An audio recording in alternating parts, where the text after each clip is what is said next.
ভারতের হাইকমিশনার প্রণয় ভার্মাকে আবারও তলব, কূটনৈতিক স্থাপনায় হামলা পূর্ব পরিকল্পিত, তীব্র নিন্দা ঢাকার।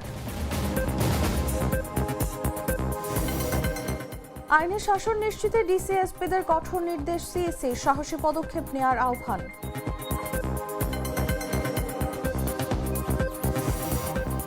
তারেক রহমানের প্রত্যাবর্তন, ৩০০ ফিটে তৈরি হচ্ছে মঞ্চ, ঢাকামুখী গাড়ির চাপ সামলাতে প্রস্তুত দৌলতদিয়া ঘাট। গ্রিনল্যান্ডে একজন বিশেষ দূত নিয়োগ, ডেনমার্কের সঙ্গে নতুন করে কূটনৈতিক বিরোধ ট্রাম্পের, গ্রিনল্যান্ড লাগলেই হুঁশিয়ারি মার্কিন প্রেসিডেন্টের। এবং খরচে তাসকিনের ঝুলিতে আবারও ২ উইকেট, আইএল টি-20তে ৪ উইকেটে জয় শারজাহ ওয়ারিয়র্সের।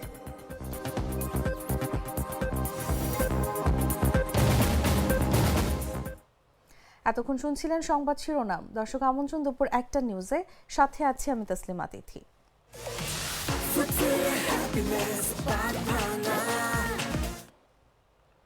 চলে যাচ্ছি পুরো খবরে। ঢাকায় নিযুক্ত ভারতীয় হাইকমিশনার প্রণয় ভার্মাকে তলব করে নয়াদিল্লি ও শিলিগুড়িতে বাংলাদেশের কূটনৈতিক স্থাপনায় হামলা এবং ভাঙচুরের ঘটনায় গভীর উদ্বেগ জানিয়েছে পররাষ্ট্র মন্ত্রণালয়। এসব ঘটনাকে পূর্ব পরিকল্পিত সহিংসতা ও ভয়ভীতি প্রদর্শন উল্লেখ করে তীব্র নিন্দা জানিয়েছে বাংলাদেশ সরকার। সরকারের ভাষ্য, এই ধরনের ঘটনা কেবল কূটনৈতিক কর্মীদের নিরাপত্তার জন্য হুমকি নয়, বরং পারস্পরিক শ্রদ্ধাবোধ, শান্তি ও সহনশীলতার মূল্যবোধের পরিপন্থী। মঙ্গলবার সকালে ভারতীয় হাইকমিশনার প্রণয় ভার্মাকে তলবের পর এক সংবাদ বিজ্ঞপ্তিতে এসব তথ্য জানায় পররাষ্ট্র মন্ত্রণালয়। পররাষ্ট্র মন্ত্রণালয়ের সূত্র জানায়, সকাল ৯টা ৪০ ভারতীয় হাইকমিশনার প্রণয় ভার্মা মন্ত্রণালয়ে আসেন এবং পররাষ্ট্র সচিব আসাদ আলম সিয়ামের দপ্তরে প্রবেশ করেন। আসা যাওয়া মিলিয়ে ৫ মিনিটেরও কম সময়ের মধ্যে তিনি মন্ত্রণালয়ে ত্যাগ করেন। পররাষ্ট্র মন্ত্রণালয় জানিয়েছে, ঘটনাগুলোর পূর্ণাঙ্গ ও নিরপেক্ষ তদন্ত, ভবিষ্যতে এ ধরনের ঘটনার পুনরাবৃত্তি রোধে কার্যকর ব্যবস্থা গ্রহণ এবং ভারতে অবস্থিত বাংলাদেশের কূটনৈতিক মিশন ও সংশ্লিষ্ট স্থাপনাগুলোর নিরাপত্তা নিশ্চিত করতে ভারত সরকারের প্রতি আহ্বান জানানো হয়েছে। আন্তর্জাতিক আইন ও কূটনৈতিক দায়বদ্ধতা অনুযায়ী কূটনৈতিক কর্মী ও স্থাপনাগুলোর মর্যাদা ও নিরাপত্তা সুরক্ষায় ভারত সরকার অবিলম্বে যথাযথ পদক্ষেপ নেবে, এমন প্রত্যাশার কথাও জানিয়েছে বাংলাদেশ সরকার।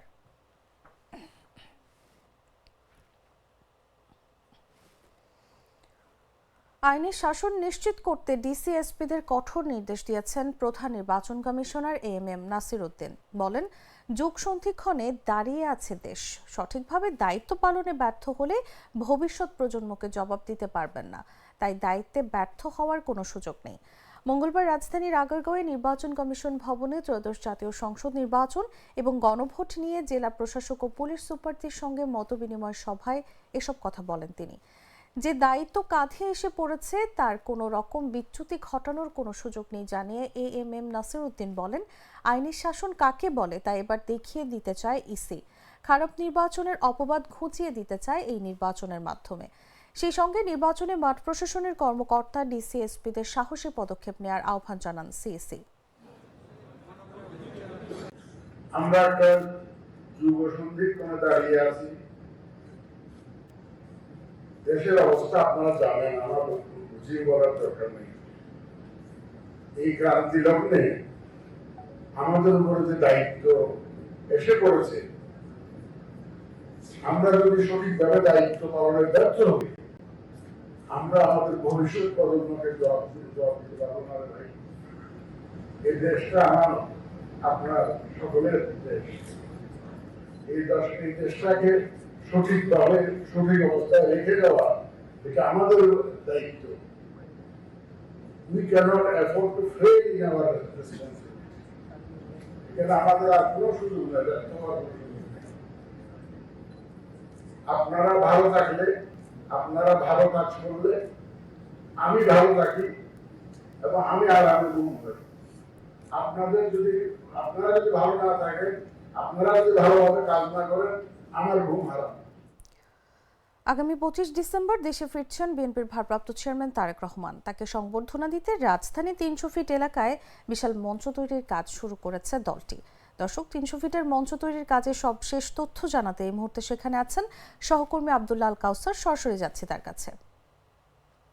দীর্ঘ ১৭ বছরের নির্বাসিত জীবনের অবসান ঘটিয়ে আগামী ২৫ ডিসেম্বর বৃহস্পতিবার তিনি কিন্তু দেশে ফিরছেন। এই উপলক্ষে রাজধানীর 300 ফিট এরিয়াতে কিন্তু মঞ্চ সাজানো হয়েছে, এখানে তাকে সংবর্ধনা দেওয়া হবে। এই উপলক্ষে আমরা দেখেছি যে 300 ফিটের আশেপাশে এলাকা কিন্তু ব্যানার ফেস্টুনে ছেয়ে গেছে এবং সকাল থেকেই রাজধানীর আশেপাশে এলাকা থেকে বিশেষ করে নারায়ণগঞ্জ এবং নরসিংদী থেকে নেতাকর্মীরা আসছেন এবং এসে কিন্তু এখানে ভিড় জমাচ্ছেন, পাশাপাশি এই স্টেজ পরিদর্শন করছেন। কিছুক্ষণ আগে রুহুল কবির রিজভী এসেছিলেন এবং এসে কিন্তু এই মঞ্চ পরিদর্শন করেছেন। এসে তিনি বলেছেন যে নিরাপত্তা ব্যবস্থা পর্যাপ্ত করা হবে এবং পাশাপাশি বলে রাখি যে তিনি বলছেন যে এই সমাগমকে কেন্দ্র করে প্রায় 50 লক্ষর অধিক লোক এখানে আসবেন এবং এখানে এসে কিন্তু তারা প্রিয় নেতাকে এক নজর দেখার জন্য কিন্তু তারা এখানে সমাগত হবে। এই ছিল রাজধানীর 300 ফিট এরিয়া থেকে সর্বশেষ পরিস্থিতি। দর্শক, 300 ফিটের মঞ্চ তৈরির কাজের সবশেষ তথ্য জানাচ্ছিলেন সহকর্মী কাউসার। এদিকে তারেক রহমানের দেশে প্রত্যাবর্তন উপলক্ষে রাজবাড়ীর দৌলতদিয়া ঘাটে ঢাকামুখী যাত্রী ও যানবাহনের বাড়তি চাপ সামাল দিতে প্রস্তুত রয়েছে ঘাট কর্তৃপক্ষ। মঙ্গলবার সকাল 9:30টার দিকে বিআইডব্লিউটিসি দৌলতদিয়া ঘাট ব্যবস্থাপক মোহাম্মদ সালাউদ্দিন এই তথ্য নিশ্চিত করেন।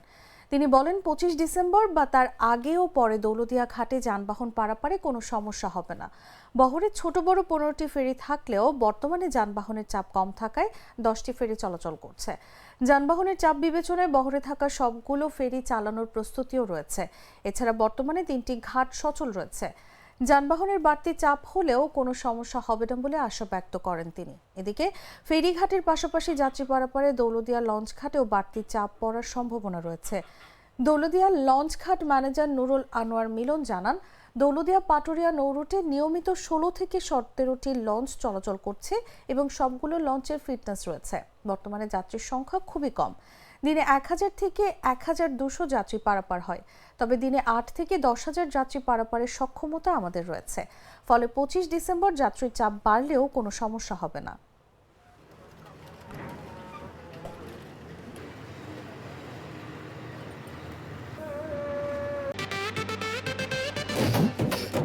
একটা ড্রিঙ্কও আমারে দিবা?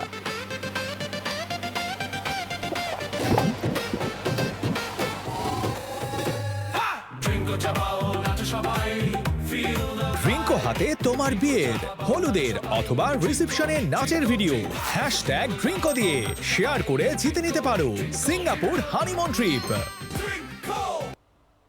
সুদের ফাঁদে পড়ে একের পর এক মামলার বোঝা কাঁধে নিতে হচ্ছে চাঁপাইনবাবগঞ্জের বাসিন্দা ও এক ব্যবসায়ী পরিবারকে। আইনজীবী ও কেন্দ্রীয় আওয়ামী লীগ নেতা পরিচয় টাকা লেনদেনের পর সুদের শর্ত বদলে 19টি মামলা দিয়ে পুরো পরিবারকে হয়রানির অভিযোগ উঠেছে মোহাম্মদ আলীর বিরুদ্ধে। মামলা ও রাজনৈতিক হুমকি থেকে রক্ষা পেতে সোমবার দুপুর 2টায় চাঁপাইনবাবগঞ্জ শহরের বাতেনখার মোড়ে অনলাইন জার্নালিস্ট অ্যাসোসিয়েশনের কার্যালয়ে সংবাদ সম্মেলন করেন ভুক্তভোগীরা। জানা গেছে, চাঁপাইনবাবগঞ্জের শিবগঞ্জ উপজেলার বিনোদপুর ইউনিয়নের বাসিন্দা আসিফ আলমগীর। তিনি রাজধানী ঢাকার উত্তরায় মোবাইল অ্যাক্সেসরিজ ব্যবসা করেন। 2019 সালে সামাজিক যোগাযোগ মাধ্যম ফেসবুকের মাধ্যমে পরিচয় হয় আইনজীবী ও আওয়ামী লীগ নেতার মোহাম্মদ আলীর সঙ্গে। পরিচয় সূত্র ধরে যোগাযোগ ছিল তাদের মধ্যে। হঠাৎ মোহাম্মদ আলী জানান তিনি সুদের ব্যবসা করেন। লাখ প্রতি মাসে 2000 টাকা সুদ দেওয়ার শর্তে ওই আইনজীবীর কাছ থেকে কয়েক দফায় 25 লাখ টাকা নেন আসিফ আলমগীর। এ সময় তার স্ত্রী নাফিসা আঞ্জুমান ঐশীর নামে ব্যাংক চেক এবং নন জুডিশিয়াল স্ট্যাম্পে সই নেন। তবে কয়েক দফায় 13 লাখ টাকা ফেরত দেন ওই দম্পতি। কিন্তু শর্ত মোতাবেক 2 মাস সুদের টাকা দিতে পারেননি আসিফ। এরপর তাদের ওপর নেমে আসে জুলুম। মোহাম্মদ আলী লাখে 3500 টাকা সুদ দাবি করেন। এই টাকা দিতে অস্বীকৃতি জানালে ঢাকা, রাজশাহী ও খুলনায় 19টি মামলা করেন ওই আওয়ামী লীগ নেতা। আমরা তাকে প্রস্তাব করছি যে আপনি যে টাকাটা পাবেন সেটা আপনি পরিশোধ করে দিব, আপনি বসেন আমাদের সাথে। সে বলছে যে আমি বসবো না, আমার যেভাবে সম্ভব আমি আমার যেটা যতদূর আমার চ্যানেল আছে আমি অতদূর পর্যন্ত আমি যাব, তারপরে আমি দেখবো যে তোমরা কি করতে পারো।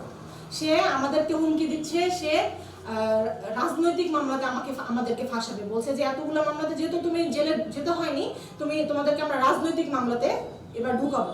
সে নিজেই একজন আওয়ামী লীগের উপকমিটির সদস্য বর্তমানে বলতে উনি এখন নিজেকে ধামাচাপা দিয়ে এখন বিভিন্নভাবে আমাদেরকে হয়রানি এবং হেনস্থা করে বেড়াচ্ছে।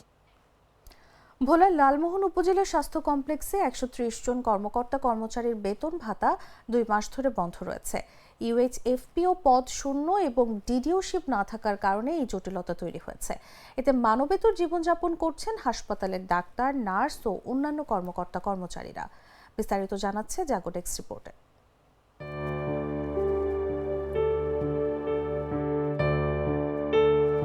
লালমোহন উপজেলা স্বাস্থ্য কমপ্লেক্স অক্টোবর ও নভেম্বর মাসের বেতন ভাতা বন্ধ থাকার কারণে ১৩০ জন কর্মকর্তা কর্মচারী চরম সংকটে। প্রথম শ্রেণীর ১২ জন, দ্বিতীয় শ্রেণীর ৩২ জন এবং তৃতীয় ও চতুর্থ শ্রেণীর ৮৬ জন কর্মী বেতন পাচ্ছেন না।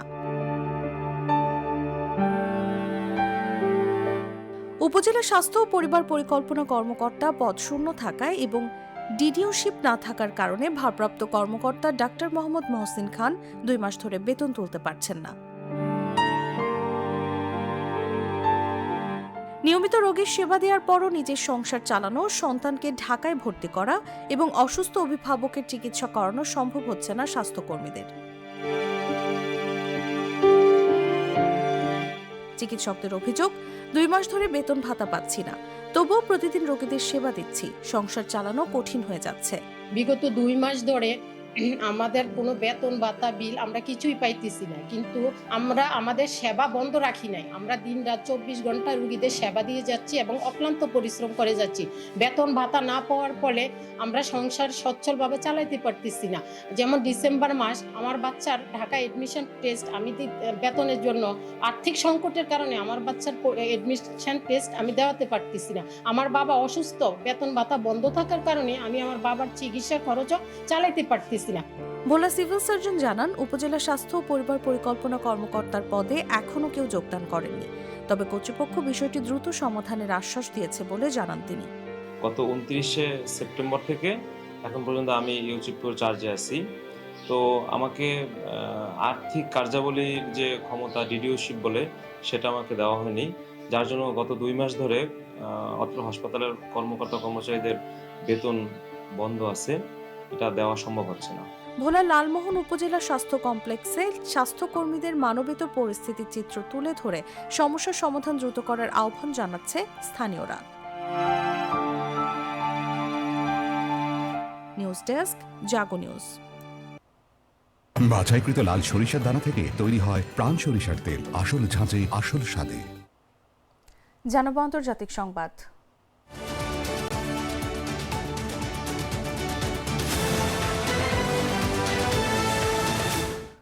গ্রিনল্যান্ডে একজন বিশেষ দূত নিয়োগ দেওয়ার পর ডেনমার্কের সঙ্গে নতুন করে কূটনৈতিক বিরোধে জড়িয়েছেন মার্কিন প্রেসিডেন্ট ডোনাল্ড ট্রাম্প। এর আগেও গ্রিনল্যান্ডকে যুক্তরাষ্ট্রের সঙ্গে যুক্ত করার আগ্রহ প্রকাশ করেছিলেন তিনি। বিশেষ দূত নিয়োগের পরে ডোনাল্ড ট্রাম্প বলেন, যুক্তরাষ্ট্রের জাতীয় সুরক্ষার জন্য গ্রিনল্যান্ড প্রয়োজন এবং দ্বীপটি তাদের থাকতেই হবে। ট্রাম্প জানান, ডেনমার্কের আধা স্বায়ত্তশাসিত এই ভূখণ্ডে বিশেষ দূত হিসেবে জেফ ল্যান্ড্রি নেতৃত্ব দেবেন এবং যুক্তরাষ্ট্রের স্বার্থ সব কাজ এগিয়ে নেবেন। ব্রিটিশ সংবাদ মাধ্যম বিবিসি বলছে, এমন মন্তব্য ও গ্রিনল্যান্ডে বিশেষ দূত নিয়োগের মাধ্যমে ডেনমার্কের সঙ্গে নতুন করে বিরোধ উস্কে দিলেন ট্রাম্প। বিশাল এই আর্কটিক দ্বীপটিকে যুক্তরাষ্ট্রের সঙ্গে যুক্ত করার আগ্রহ তিনি আবারও স্পষ্টভাবে প্রকাশ করলেন। বিশ্লেষকদের মতে এই বিশেষ দূত নিয়োগের তাৎপর্য হল যুক্তরাষ্ট্রের চোখে গ্রিনল্যান্ডকে ডেনমার্ক থেকে আলাদা করে দেখা এবং নতুন বিশেষ দূতের প্রকাশ্য বক্তব্য যে তিনি দ্বীপটিকে যুক্তরাষ্ট্রের অংশ করতে কাজ করবেন। বিশেষ দূতরা আনুষ্ঠানিক কূটনীতিক নন, তাই তাদের নিয়োগের ক্ষেত্রে স্বাগতিক দেশের অনুমোদন প্রয়োজন হয় না। এই নিয়োগ দেখাচ্ছে গ্রিনল্যান্ডের ওপর নিয়ন্ত্রণ প্রতিষ্ঠার ক্ষেত্রে ট্রাম্পের আকাঙ্ক্ষা এখনো অটুট। এদিকে এই সিদ্ধান্তে ক্ষুব্ধ প্রতিক্রিয়া জানিয়েছে ডেনমার্ক।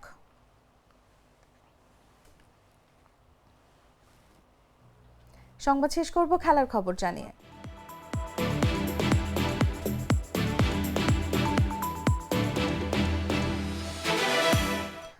আবারও ২ উইকেট শিকার করলেন Taskin Ahmed. International cricket league টি-20তে আবুধাবি নাইট রাইডার্সের বিপক্ষে এই পারফরমেন্স করেছেন তিনি। সেই ম্যাচে শেষ বলে জিতেছে তার দল শারজা ওয়ারিয়র্স ৪ উইকেটে। তবে শেষ দিকে কিছুটা মার খেয়ে খরচে ছিলেন তিনি। শুরুতে ছিলেন দুর্দান্ত, ফেরান নাইট রাইডার্সের ২ ওপেনারকেই। ইনিংসের প্রথম ওভারেই ফিল সল্টকে সাজঘরে ফেরত পাঠান বাংলাদেশি পেসার। পরের ওভারে ফেরান আরেক ইংলিশ ওপেনার অ্যালেক্স হেলসকে। পাওয়ার প্লেতেই 3 ওভার তাসকিনকে করিয়ে ফেলেন শারজার অধিনায়ক সিকান্দার রাজা। তবে 19তম ওভারে এসে বেধড়ক পিটুনি খেয়ে খরচ করেন 25 run. Andre Russell, Jason Holder দুজনই 2টি করে 4টি ছক্কা মারেন। শারজার হয়ে 4 ওভারে 18 রান দিয়ে নেন। 3 উইকেট নিয়ে ম্যাচ সেরা হয়েছেন আদিল রশিদ। শেষ ওভারে ইংলিশ 2 ব্যাটার জেমস রিউ ও আদিল রশিদকে 12 রান করতে হয় জয়ের জন্য। আন্দ্রে রাসেলের করা সেই ওভারে তারা ঠিক ততটাই রান তুলে দলকে জয় এনে দেন তারা দলকে। 8 ম্যাচের মধ্যে এটি তাসকিনদের তৃতীয় জয়।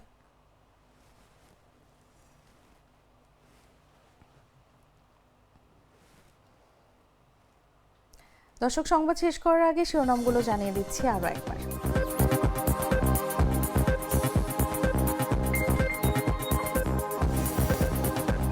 ভারতের হাইকমিশনার প্রণয় ভার্মাকে আবারও তলব, কূটনৈতিক স্থাপনায় হামলা পূর্ব পরিকল্পিত, তীব্র নিন্দা ঢাকার। আইনের শাসন নিশ্চিতে ডিসিএসপিদের কঠোর নির্দেশ, সিএসএ সাহসী পদক্ষেপ নেওয়ার আহ্বান।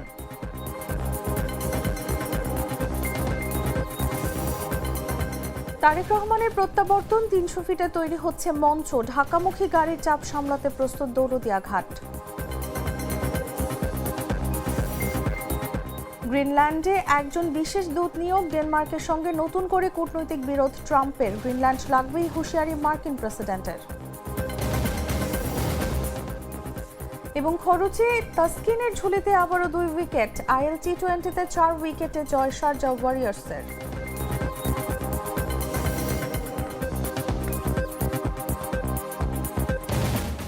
দর্শক, এই ছিল এখনকার মতো। এরপর দেখবেন দুপুর 3টা নিউজ। প্রতি মুহূর্তের সর্বশেষ খবর জানতে ভিজিট করুন jagunews24.com। ফলো করুন আমাদের ভেরিফাইড ফেসবুক পেজ এবং সাবস্ক্রাইব করুন জাগো নিউজের ইউটিউব চ্যানেল। ধন্যবাদ সবাইকে।